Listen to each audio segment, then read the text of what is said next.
가족문화연구원 김숙기 원장 전화 연결돼 있습니다. 안녕하세요. 네, 안녕하세요. 김숙기입니다. 네, 원장님 반갑습니다. 고향 언제 가시죠? 저는 네. 내일 가고요. 내일 가시나요? 네, 고향이 아. 서울에 있어요. 그러시구나. 네. 그러면은 따로 정체 느끼지 않고 술술 가시겠네요. 네, 근데 이제 시댁은 굉장히 멀리 있는 곳에 있어서 그러세요? 그동안에 어떤 때는 1박 2일 간 적도 있고 그래요. 근데 네. 이제 역귀성이라고 하죠. 어머님이 이제 네. 미리 서울에 오셔가지고 그렇게 해서 이제 서울에서 또 지냅니다. 예. 오, 현명하게 지내시네요. 자, 오늘의 주제가 관계잖아요, 관계. 이제는 좀 많이 좋아졌다고 하지만 시어머니와 며느리 관계, 영원히 이 한국에서는 풀리지 않는 숙제가 아닐까 싶은데요. 평소에 이 고부 관계 때문에 특히 또 명절에 특히 불편을 겪는다면 어떻게 좀 풀 수 있을까요? 우선은 저는 이제 명절에 굉장히 화가 난다라고 하시는 분들이 많잖아요. 그런 분들이 이제 많이 많으시죠? 만나잖아요. 근데 이제 많죠, 네. 시어머님께서도 진짜 화가 난다 이렇게 얘기하고 며느리도 그렇게 얘기하는데 제가 가만히 이거를 살펴보면 명절 때마다 왜 이렇게 화가 난다고 하지? 그래가지고 이제 생각을 해보니까 주로 말 때문에 그러시는 게 많더라고요. 말에 상처받고, 말에 네, 기분 좋고. 네. 네. 그래서 명절에 좀 화나는 말 몇 가지 그리고 좀 이번 명절에는 꼭 해야 할 말 이런 거를 제가 한번 뽑아봤는데 네네. 네. 우선은요 시어머니에게 하지 말아야 되는 말이 있어요. 이제 며느리 입장에서 시어머니가 네. 이제 상처받는 말이죠. 그러니까 며느리가 시어머니한테 이렇게 가르치듯이 어머니 그렇게 하시면 안 돼요. 막 이제 이렇게 얘기하는 거 있잖아요. 근데 왠지 많이 들어본 것 같죠? 네. 근데 명절은 어떻게 보면 이제 시어머님께서 그동안 이렇게 해오셨던 전통적인 또 방법이 있고 또 이제 더 어떻게 보면 고수인데 똑똑한 네. 며느리가 들어와가지고 막 가르치려고 한다든지 그것 때문에 상처받는다 그러고 그 다음에 며느리가 시댁만 오면 힘들어 죽겠다고 막 이렇게 얘기하는 거. 어머니 힘들어 죽겠어요. 뭐 이렇게 얘기하거나 그리고 가장 시어머니께서 힘들어하는 말. 어머니, 진짜 어머니 아들 때문에 못 살겠어요. 남편 아들 흉. 네, 네. 그래서 만약에 이제 그렇다라고 하면 시어머니께서 가장 얄미운 며느리 최고는 누구냐 이럴 때 아들 흉보는 며느리라고 말씀하셨어요. 그래요? 네, 왜냐하면 나한테 잘못 키웠다고 뭐라고 하는 거니? 이렇게 생각이 드신다는 거예요. 그렇게 들릴 수도 있겠어요. 네. 그래서 이제 그런 말은 좀 피해 가시고 그 대신 꼭 해야 되는 말은 뭐냐면 어머니 감사합니다. 감사하다는 말, 고맙습니다. 라고 꼭 좀 표현해 주시고, 그 다음에 제가 부족한데 어머님이 잘 봐주셔서 그런 거죠. 뭐, 이제 이렇게 좀 겸손한 태도와 그런 표현. 그 다음에 또, 어머님 같은 분은 없으실 거예요. 이렇게 좀 얘기해 주는 거. 왜냐면 어머님이 좀 인정받고자 하는 욕구들이 이제 굉장히 커요. 네. 예. 그래서 이제 그런 이야기는 좀 해줬으면 좋겠다 이거고요. 그 다음에 이제 시어머님께서 며느리한테 피해야 할 말. 제가 3가지를 뽑으면 첫 번째는 왜 벌써 가게? 벌써 가냐고. 온 지 얼마 안 됐는데 벌써 가려고 그러냐.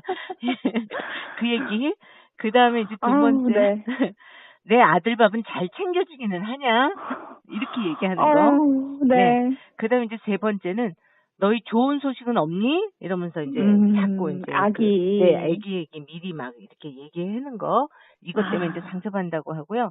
그러면 또 이제 며느리한테 좀 이번 명절을 통해서 꼭 해야 될 말 뭐냐면 네가 준비하느라고 애썼다. 수고 많았다. 이제 이렇게 격려. 예, 그 얘기해 주시고 그다음에 너도 어서 친정 가야 되지 않니? 이렇게 말로 이렇게 먼저 얘기해 보는 거예요. 물론 이제 계획이 있겠지만 친정에 몇 시쯤 가니 가야 되지 않아? 이렇게 한번 좋게 물어봐 주시는 거. 그다음에 고맙다. 네가 이렇게 애써줘서 참 내가 마음에 든다. 이렇게 좀 인정받고자 하는 또 욕구를 좀 채워주는 말. 예. 이런 이야기들을 좀 이번 명절에 좀 해주면 고부간에 그 말 때문에 상처받는 거는 많이 줄어들지 않을까 싶어요. 피해야 할 말을 들으면서 저도 같이 화가 나다가 또 하면 좋을 말을 들으니까 같이 기분이 좋아지는 거 보면 참 말의 힘이 큰 것 같아요. 요즘에는 특히 또 처가와 사위 간의 사이가 안 좋은 경우도 있더라고요. 그때도 관계를 기분 좋게 만들 수 있는 비법이 좀 있습니까? 우선은 이제 요 부분에 대한 거는 물론 이제 처가에서 이제 사위를 좀 배려하는 그러한 부분들이 이제 좀 많이 필요할 것 같고요.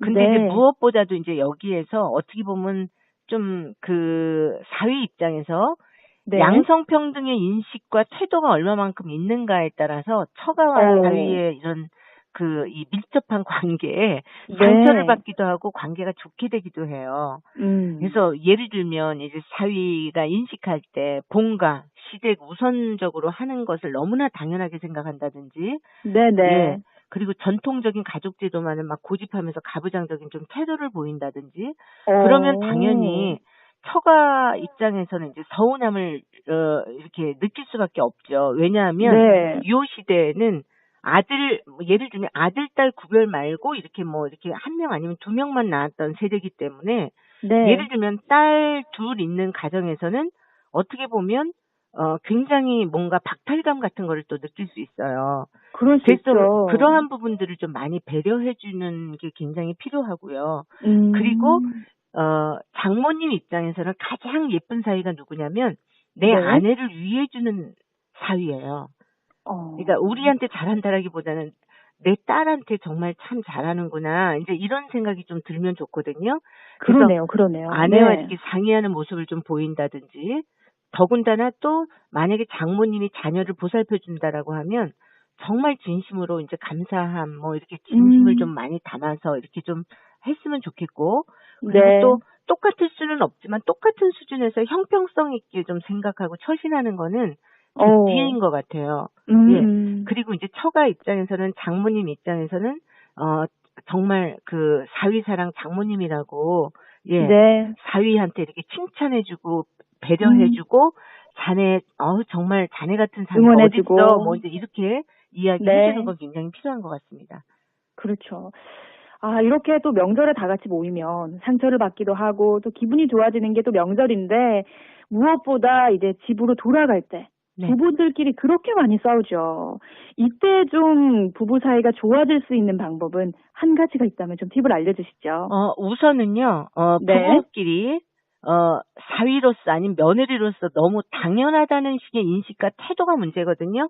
그래서 당연한 게 아니고 애쓰고 있다, 이걸 인정해줘야 돼요. 그래서 수고한 부분에 대해서 고맙다, 당신 힘들었지, 고생 많았지, 수고했어, 그래서 정말 이번 명절에는 꼭 미사리, 미안해, 사랑해, 여보 사랑해. 이해해, 이러면서 그 부분을 좀 따뜻한 말을 해주는 거 잊지 마셨으면 좋겠습니다. 좋습니다.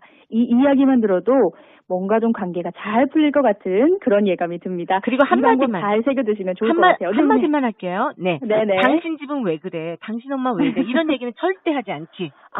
절대 하지 않기. 네. 강조, 너희 집안 왜 그래? 이런 식으로 하지 않기 꼭 기억해 두시면 좋을 것 같습니다.